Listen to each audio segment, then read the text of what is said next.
So at this point, I'm going to now see if the Commonwealth is prepared to give their opening statements. Commonwealth. I'm sorry. Thank you, Your Honor. Morning, ladies and gentlemen. Cora. She had just turned 5. She was sweet, silly, smart. She loved sparkly dresses and wearing bows in her hair, princesses and baby dolls. She even tried to convince her preschool teachers at the beginning that her name was Sophia because she loved the Disney character Sophia the First so very much. Dawson. He was 3, a boy's boy. He was a bit rambunctious, but funny, full of energy. He loved trucks, construction trucks, iron trucks, and he spoke with a raspy little voice. Callan.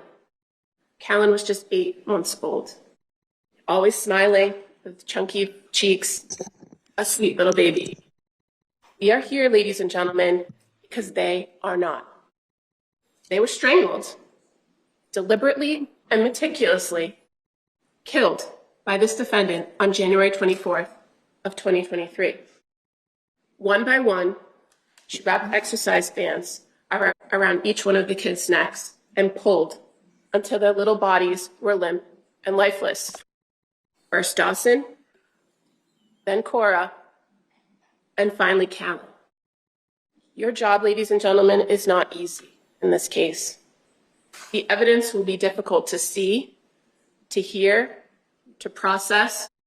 Testimony of witnesses, family, friends, teachers, people who knew the Clancy family, people who saw them regularly, people who saw them on the day in which this defendant killed them. They're all going to come before you. And it may be heartbreaking to hear what they have to say. You'll see photographs of the crime scene. You'll hear testimony from first responders. They're going to tell you about what they discovered when they came into the Clancy home at 47 Summer Street in Duxbury on January 24th. You'll hear evidence about the defendant during that time period, observations of her physical appearance, her demeanor. You'll hear testimony about what she was reporting to her friends and family and doctors during this time period. The list of witnesses is quite long. Law enforcement, firefighters, friends, family, teachers, crime scene investigators, forensic scientists, toxicologists, medical examiners, experts. We expect over the next few weeks that you will be able to, or will be able to present to you a clear picture of what was occurring in the Clancy household on January 24th of 2023. We ask that you keep an open mind when you're hearing this evidence, and during the course of the trial, don't forget that you use your common sense and your life experience. Those are things that you bring as jurors to the courtroom every day, and it's what's going to take you into the deliberation room at the end of this trial. So what happened? On January 24th, 2023, it had recently snowed. It was in fact a Tuesday. Tuesdays were days that Cora and Dawson usually went to preschool. They attended the Learning Sprouts preschool in Duxbury, but they didn't attend on Tuesdays, so on this day, they were home. On this particular day, Cora, who had just turned 5, had an appointment at the doctor's, an annual checkup, and so the defendant brought her first thing in the morning to the doctor's. The defendant's husband, Patrick Clancy, was home and he was caring for Callan and Dawson while defendant took Cora to the doctor. Pretty normal. You'll hear and see that Patrick and the defendant exchanged text messages that morning. Patrick sends a photo of Dawson, who had just dressed himself that day and he was jumping for joy. And he sends that text to the defendant while she's at the doctor. And while at the doctor, the defendant sends a text of Cora and her little Johnny and mask to Patrick. When the defendant and Cora returned home that morning, Patrick went downstairs to his basement office to do work, same as he had normally done on any other day since returning from paternity leave. And then the defendant was charged with caring for the kids for the rest of the day. She put Callan down for a nap, bundled up Cora and Dawson, took them outside to the backyard, and played in the snow. They built a snowman. The defendant sent pictures of the snowman and the kids in the snow to Patrick when he's working in the basement, and her mom, who was living in Connecticut, who had just been there that weekend but had gone home. The day proceeds as normal. You'll hear Patrick describe it as a good day, actually. In the late afternoon, around 4 p.m., the defendant searched on her phone for kids' Miralax. She searched takeout 3V, and she opened the Apple Maps on her phone and searched the route that it would take to get from their house to the 3V restaurant in Plymouth. She searched how much time and how far it was. Now, this restaurant had been a place that the family had eaten before, but wasn't their normal takeout spot. She also called CVS and asked them about the kids' Pedialyte or Miralax. And that's because at the doctor earlier that day, the doctor had recommended a laxative for Cora because she had some stomach issues. She had complained of an upset tummy at school the day before, you'll hear. She had some issues where she didn't like to go to the bathroom at school, a little bit embarrassed. So they suggested the Pedialyte. So she calls CVS and she confirms that they actually have it at their local CVS in Kingston. Then she sends a text to Patrick and asks if he wants to get takeout, if 3V is okay. She didn't feel like cooking dinner. It was a long day. He says, sure. She calls in the order. When Patrick leaves the house around 5:15 that evening, everything is normal, seems normal. He sees Dawson eating chicken nuggets and green beans on the couch before he walks out the door. Patrick leaves to go to 3V, and he's going to stop at CVS on the way there. That's when the clock starts, ladies and gentlemen. The defendant knows CVS, go to 3V. She knows that it's about 5 miles from their house to get to the restaurant. She knows approximately how much time she has for him to go there and come back. She then takes the children down into the basement. She separates Dawson from Cora and Callan, and then she proceeds to wrap exercise bands around each child's neck and pull until they are dead. She leaves the bands wrapped around each child's neck and goes back upstairs. In the kitchen, she gets a knife, and then she proceeds to the second floor of the home. In the middle of this, she misses a call from Patrick. He's at CVS. She misses the call. She calls him right back, and they talk for 14 seconds.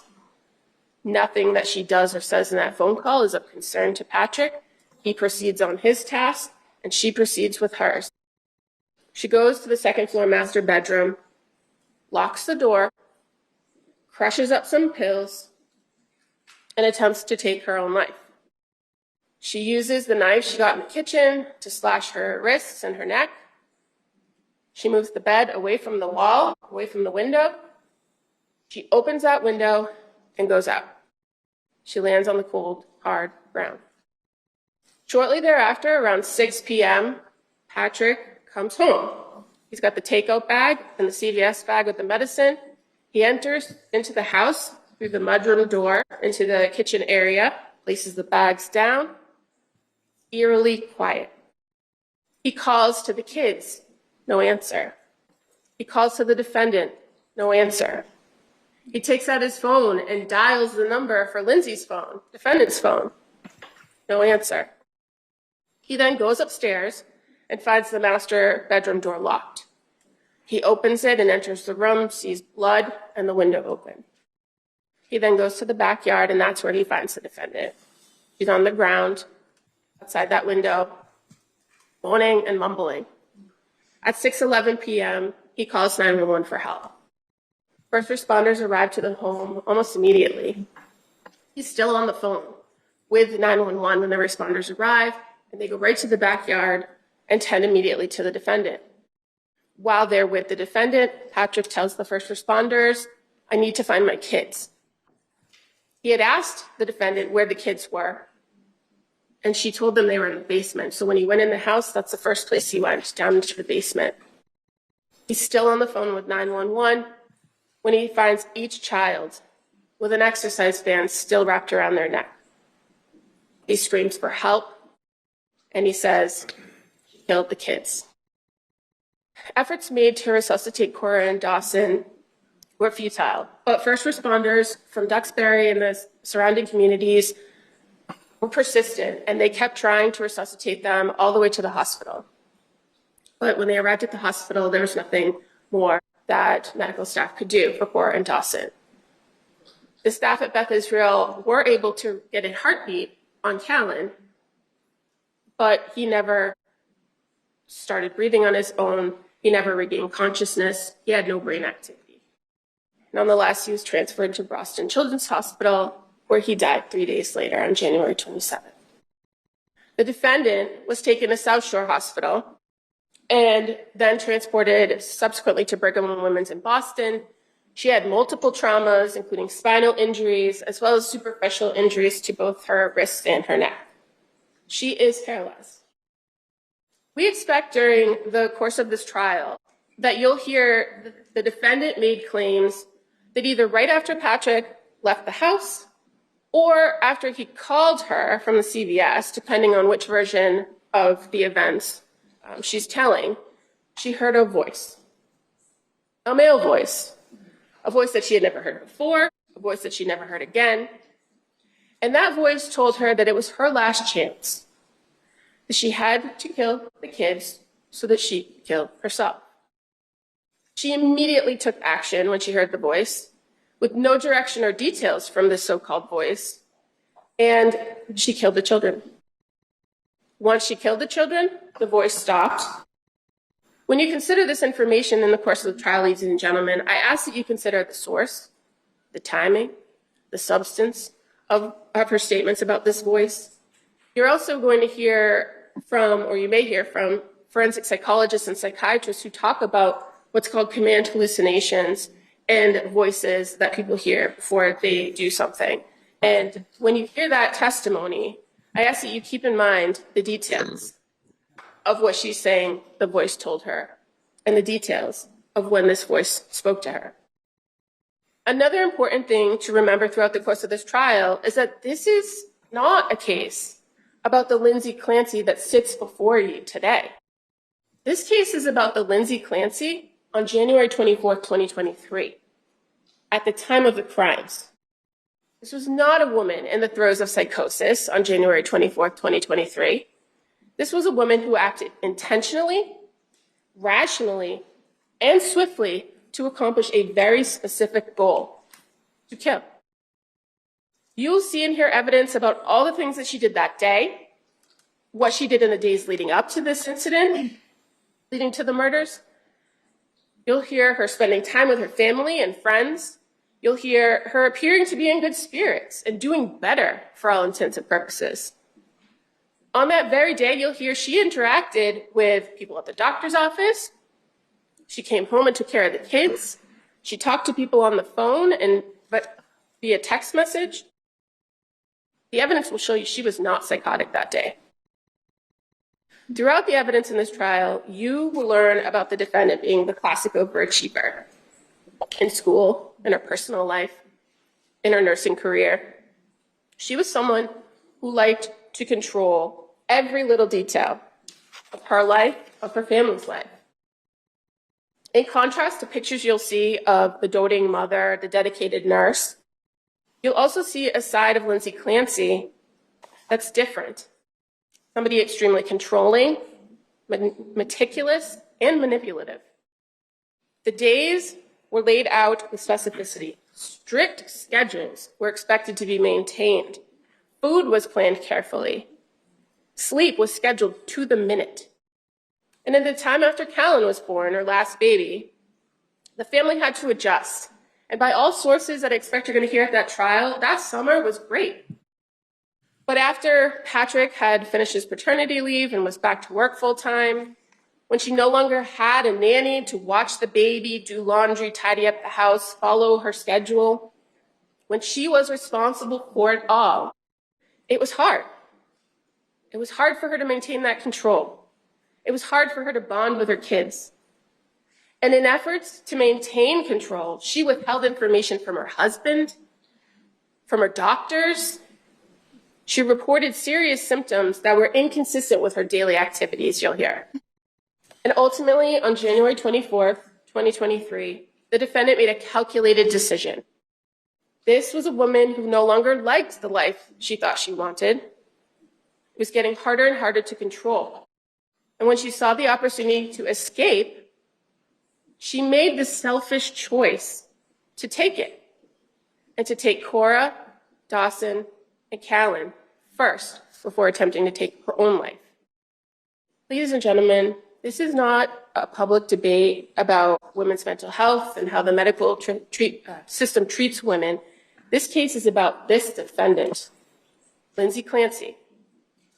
There is no dispute that she was dealing with mental health issues during this time period prior to the murders. There'll be medical records, medical doctors, mental health professionals that will talk about treatment, prescriptions, hospital visits. All that's going to be before you.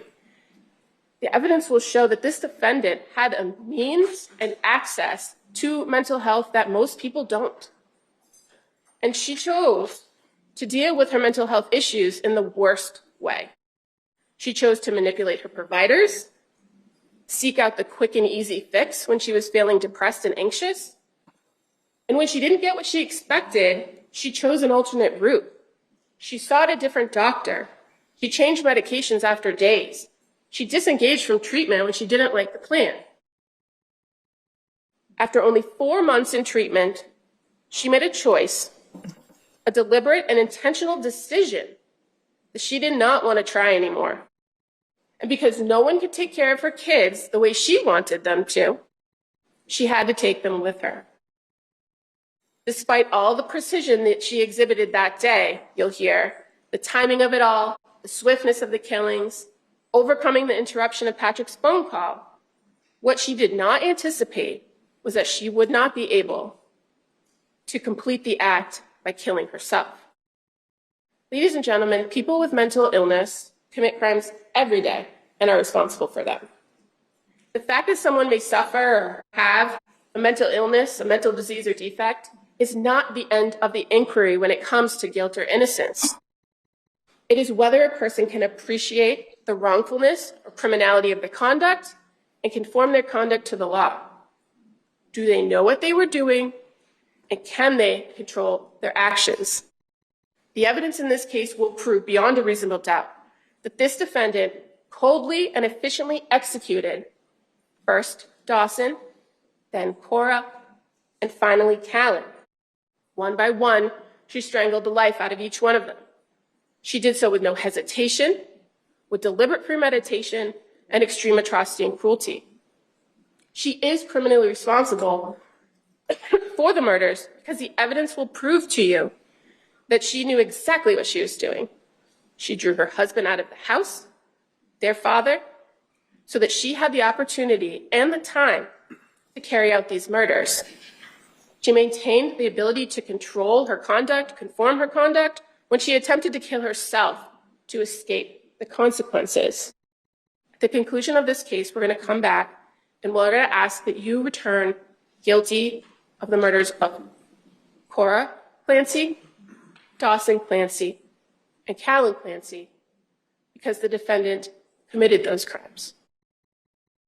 All right. Thank you, counsel. Mr. Reddington, do you wish to give an opening? I do.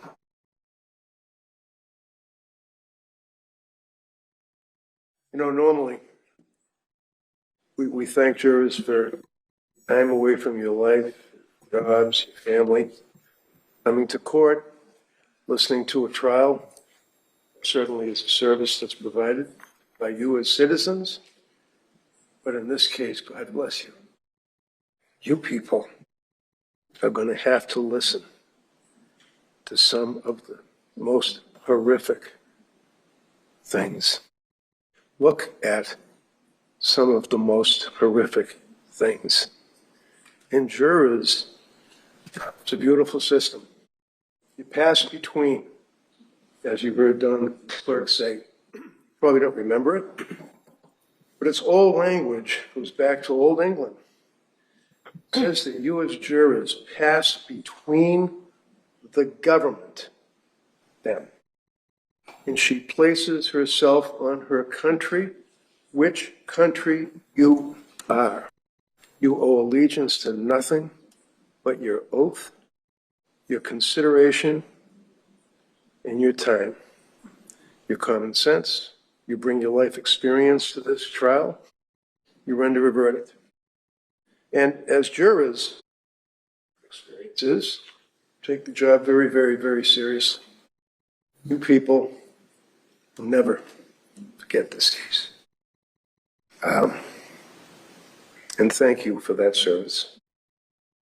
Government says that this is a situation, it's not a referendum on women's having babies and having postpartum psychosis, postpartum depression, but it sure as hell is.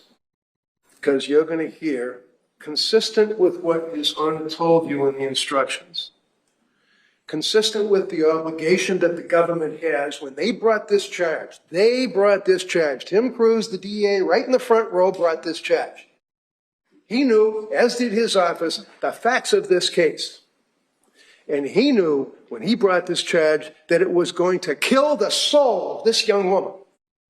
And they would bring their evidence in front of a jury that she knows that she killed these children.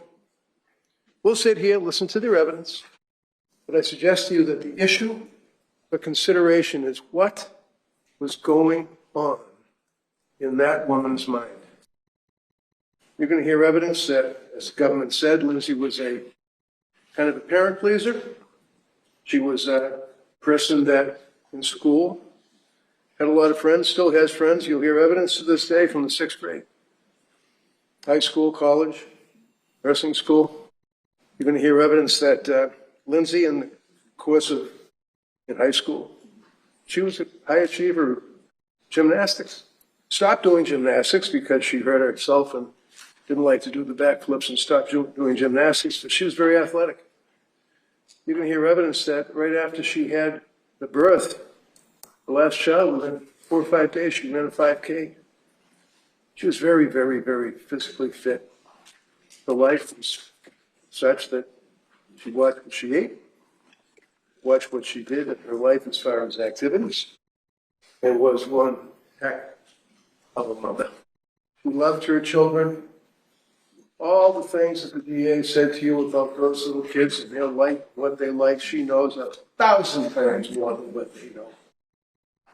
And in that capacity, as a mother, daily, you'll see evidence that she would decorate rooms, that she and Patrick did have that achievement of a wonderful life. They had it all. They met in Boston. She was a young nurse out of school. He was working in his industry. They ended up falling in love. They got married, bought a nice house. And, you know, people will say, oh, they're living in this mansion. No, they're living in a very, very humble house in Duxbury that they had to struggle to pay for. That house, you will see, not from the view, because it's not enough that we have photographs.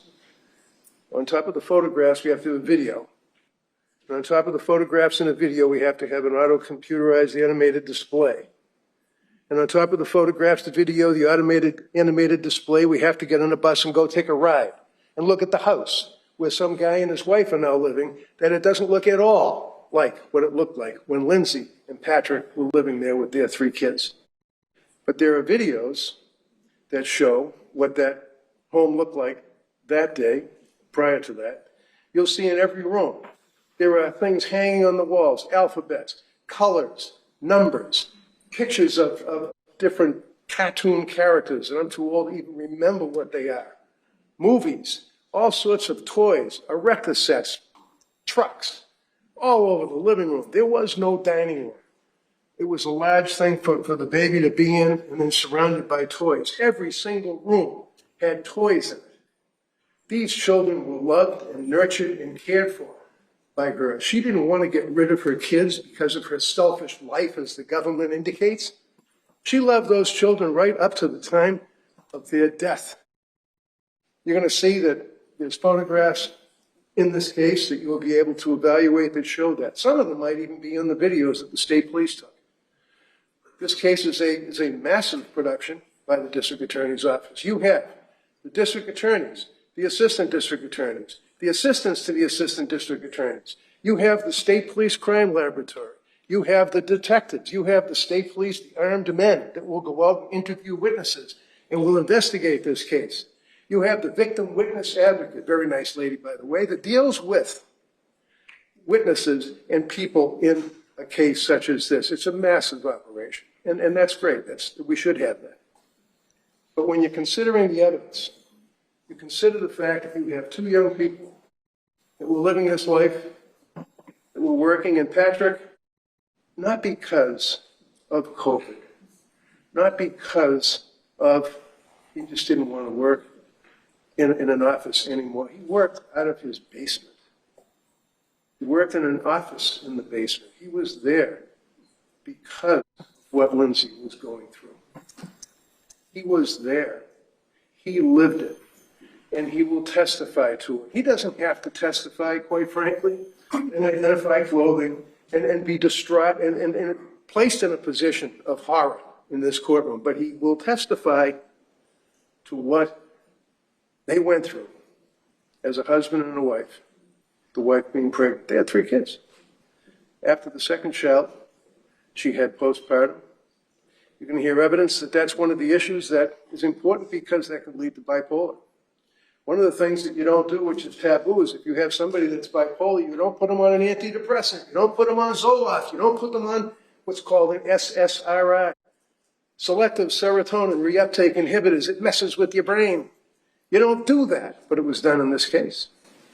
The reason that Lindsay went to the doctors was in September 2022.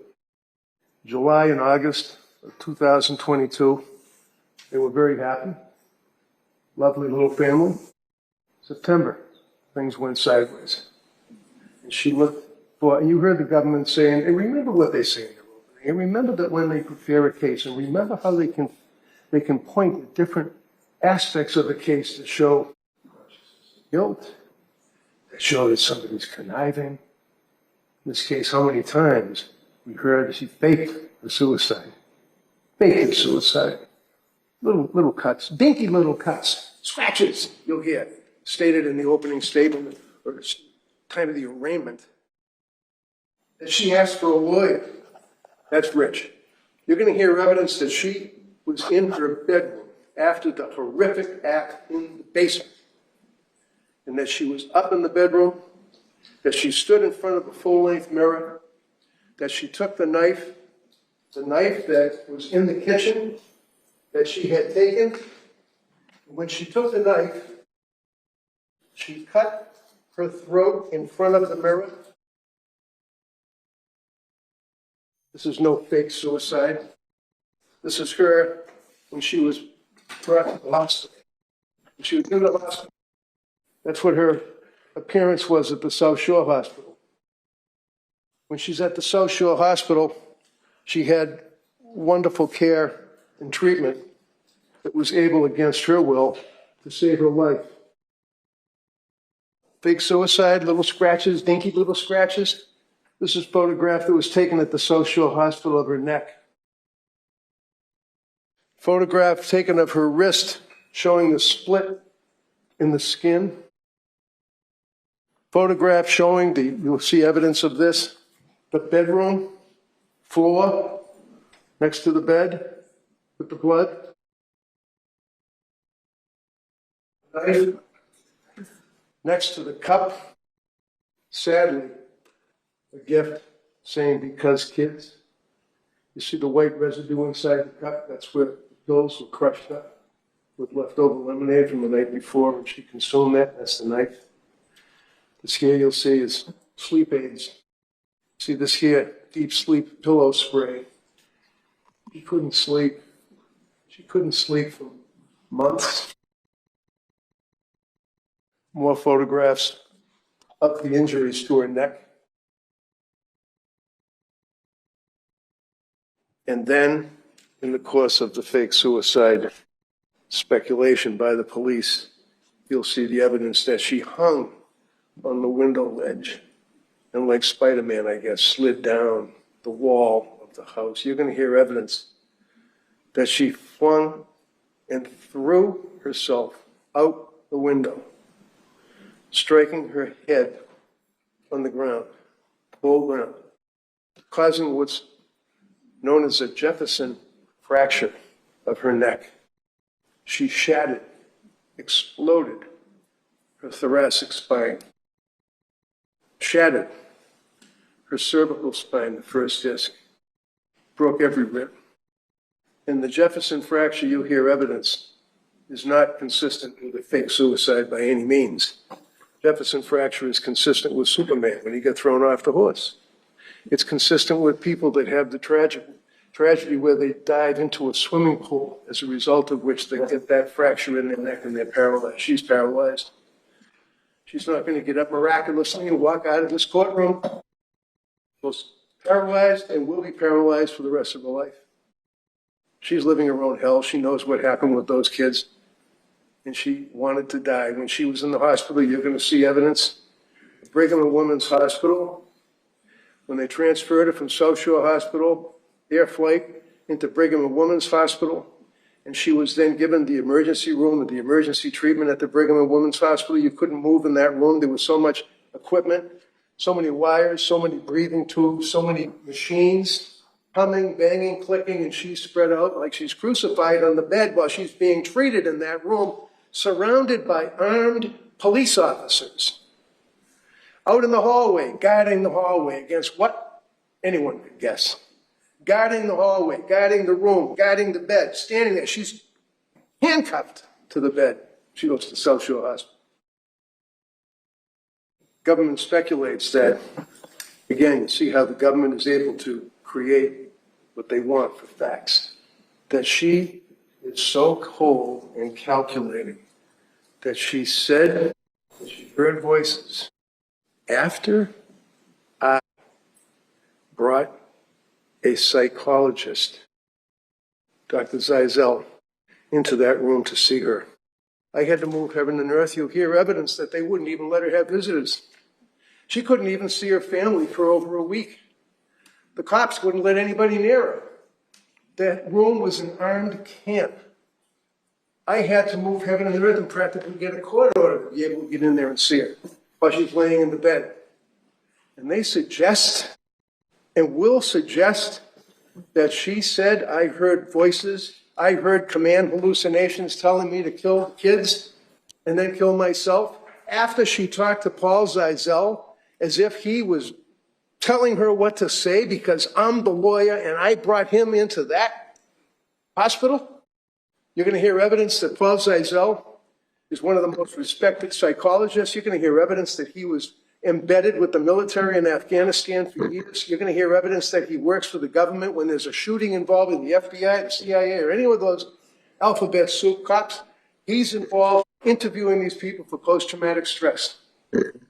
I knew that he was the man to talk to this young woman in the hospital. When I finally was able to get into that room, into that hospital, he was with me. He did not tell her command voices. He, as a human being, gave her a cell phone so she could call Patrick. But you know what? You're going to hear evidence from a woman who works at Brigham and Women's Hospital, who saw Lindsay as soon as she came out of her home.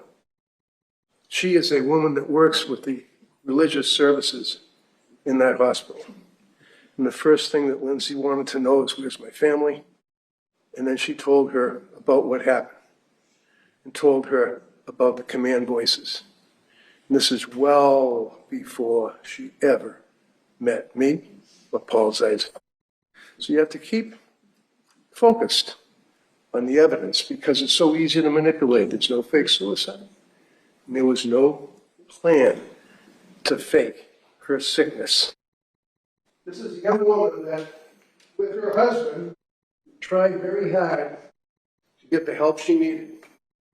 She went and saw a doctor by the name of, oh, by the way, remember in the opening, the government says she shopped around for doctors, I guess. She wanted to get doctors to, I don't know, give her drugs or something. You can hear evidence that she went online and she looked for someone that was into neonatal, post-baby delivery, because she knew that she was in trouble. She couldn't sleep. She had insomnia. It wasn't just, when you get up in the middle of the night because your phone's on. She couldn't sleep. She could only get 2 hours a night, 3 hours a night if she's lucky, as time went on. In September, she went to see Dr. Tufts. Jennifer Tufts is the name of the doctor. Jennifer Tufts then gave her a prescription for Zoloft, which is an antidepressant. It's one of those SSRI. She didn't take the Zoloft for a couple of weeks because she was breastfeeding. She was afraid to have the baby have anything to do with drugs, but ultimately couldn't do it any longer, took the Zoloft, and was spun out of control. Well, because you didn't hear evidence because she was bipolar. You don't give a bipolar person Zoloft, but she got it. You're going to see what the effect was that it had on her as that week went on, as that month drove on, and she couldn't sleep, and she was unable to emote, had no emotions, had no feelings, was unable to really react to anything, but had to take care of the kids. And as the government says, well, she was able to talk to people. She was able to talk to neighbors. Sure, you're going to, because they don't call them, we're going to call them. People that knew Lindsay as a mother, people that knew Lindsay, teachers of those kids will indicate what kind of a mother she was, as will neighbors, as will friends, as will people that saw her during that period of time. You're going to hear evidence from Patrick as to the effect that this sickness had on her. She was looking into it. You're going to see her Google searches. You're going to see her Google searches go on and on and on about how to take care of postpartum. What type of drugs? Can you become addicted to benzodiazepines? What about, is it possible to have a treatment, a ketamine treatment? What do I do as far as insomnia? What do I do about my thoughts to kill myself? Ways to kill. How do you kill? What do you do to kill? Government lashes onto that. Oh my God, she's looking up ways to kill. Let's make that a basis of our prosecution on this case. This is not a righteous prosecution. They're looking for every single piece of evidence that they can to show some ridiculous concept that she wanted to kill beautiful kids because she didn't want to be a mother anymore. This is a woman that was a nurse. She worked for one of the best hospitals in the country. She was in a labor delivery. You're going to hear from labor and delivery nurses that will tell you how dedicated she was. Cora was named after the very, very first baby that she delivered as a nurse in the hospital. That's where the name Cora came from. Cora was named after her first delivery.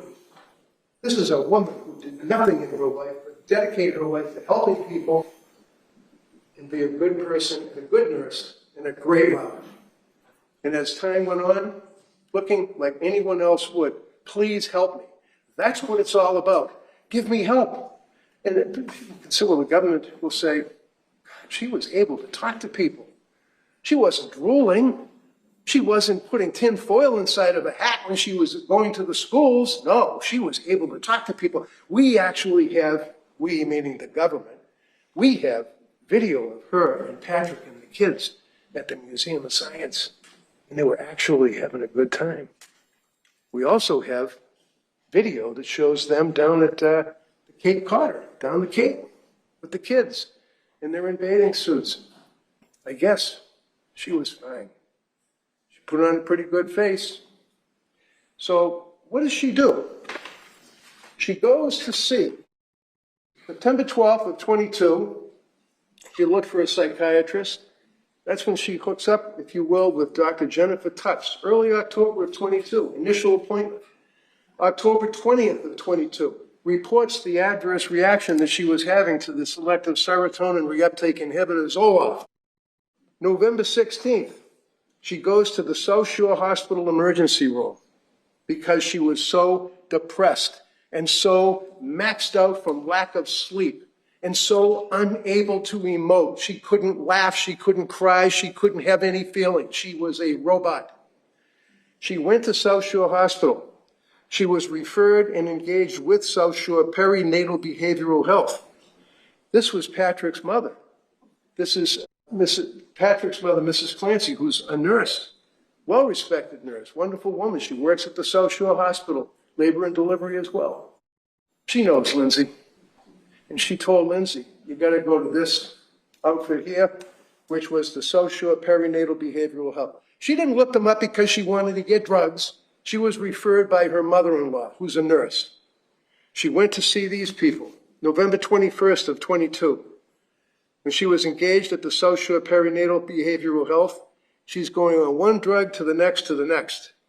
The drugs that she was prescribed, you see here, and you'll hear evidence that, first off, Jennifer Tufts, September 15th, 22, sertraline, that's the Zoloft.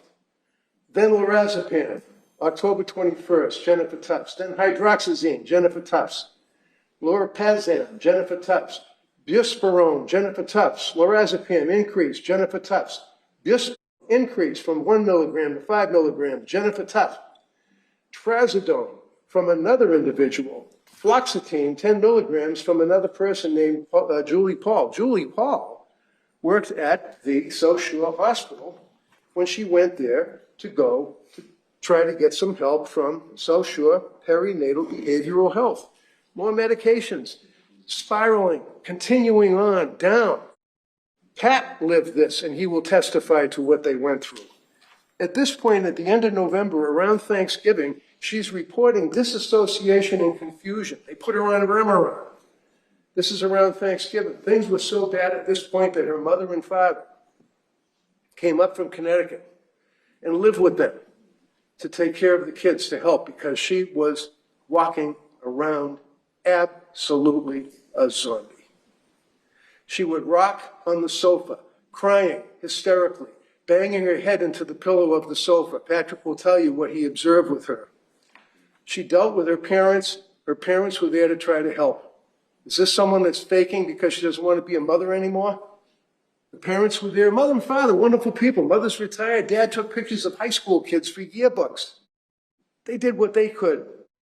Coming into December, after Thanksgiving, and they went, by the way, during the holidays, down to Connecticut at one point to visit with the family. But December 4th, she calls a suicide hotline seeking help. December 5th, she's evaluated by what's known as the Aspire Crisis Team. You'll hear evidence about that. December 6th, the next day, they have an appointment with Nurse Gelada. Now, Nurse Gelada comes into this action because, again, not looking for more doctors. Paul retired or left or went to another job.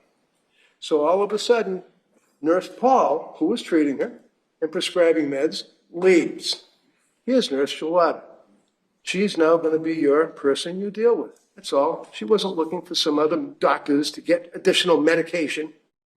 She now is dealing with Gelada. They have an appointment with Nurse Gelada. And Pat goes with her because he was so upset and says to Gelada, you'll hear evidence, do you think possibly that she's over-medicated?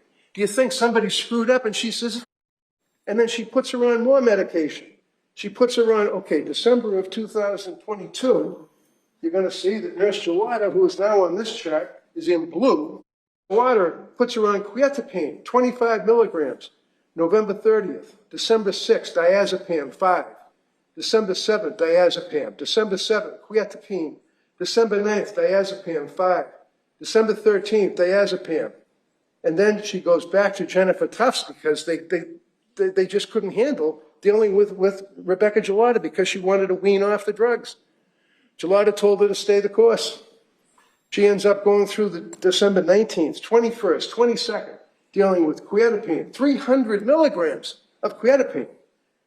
Now, what happens is they then suggest that what she has to do is go to Mass General Hospital. She goes to Mass General Hospital. At Mass General, they say, well, you can do like a day program, or you can go to this fantastic program down in Rhode Island called Women and Infants Program. So she goes to Women and Infants Program. She goes down for a day. She sits there in a group with other mothers, and they talk. And they look at her medication, and they say, you're going to see it in the medical records. We can't really help you as postpartum, and that's what they specialize in, because you've got medications that you're going to have to clear, because the medications can be affecting you. She was there for a day. One day. They never said anything. You're not suffering from postpartum. Postpartum, every one of these doctors and nurses knew that she was suffering from postpartum. And now it's turning into psychosis. Now as she goes through the period of time, in January 5, Alia Goodhart from McLean Hospital puts on trazodone, 50 milligrams, lorazepam, 1 milligram, leaving the hospital. She goes to that hospital on New Year's Eve. She and Patrick decide this is it. The two of them get in their car. Family takes care of the kids. She goes to the hospital. Now it's locked wards. She goes into the hospital. She's there for 4 days.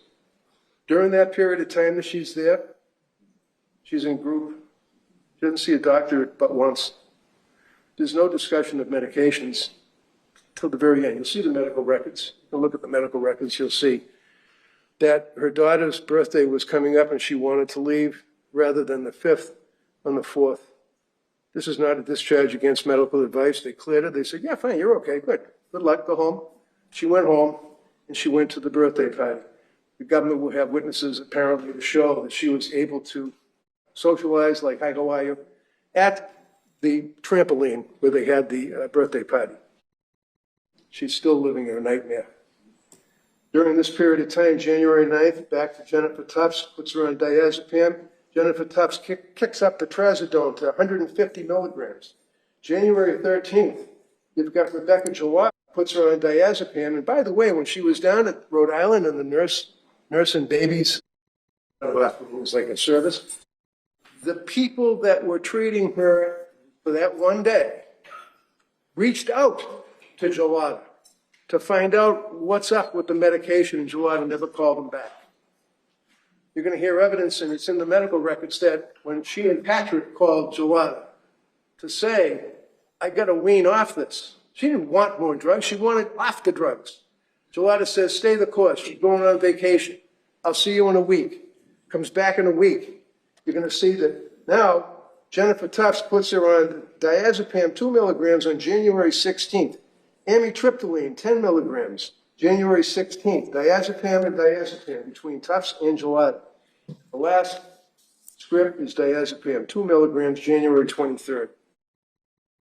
During that period of time, you can see that on December 20th and 22nd, she was evaluated at the Women's and Infants Partial Hospitalization Program in Rhode Island.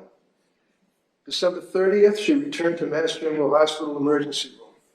December 31st, that's after Mass General told her to go to the hospital, you can go to McLean. New Year's Eve, December 20th of 22, they were admitted to McLean Hospital for psychiatric treatment. January 6th of 23 was post-discharge follow-up appointment with Dr. Tufts. January 10, 16, and 23, appointment Dr. Tufts, day before the killings, Dr. Tufts. These are the medications that she was on, that she had filled, that she took, that she didn't take, and apparently, according to the opening statement by the government, was manipulating the doctors, not telling the doctors. She told them that she was suicidal. She told them that she had suicidal ideation, and in December, to his and her ever dying regret, told Patrick in the presence of her mother that she was having psychosis thoughts of hurting the children. This is a woman that did not get the medication, did not get the medical treatment that she so deserved. This is a woman that was suffering from psychosis at the time that she went down to that basement. She had no motive. She loved her children. She intended to kill herself. She didn't fake that. Threw herself out the window. Goes to the hospital. You're going to see that when she's in the hospital, they said to her, you want to, what do you call it, a DNR? Do not resuscitate. Absolutely did not want any DNR. Didn't want to be resuscitated, wanted to die. To this day wants to die. That's what we're dealing with on this prosecution. So you're going to hear from witnesses. It's going to be emotional. And thank you for your service. All right, members of the jury, we're going to take the morning recess at this time. All right, I'm going to ask you to go out again. Don't discuss the case. We'll be back here probably about 15, 20 minutes, and we'll begin with the Commonwealth case. All right, so we'll be in recess at this time. Court.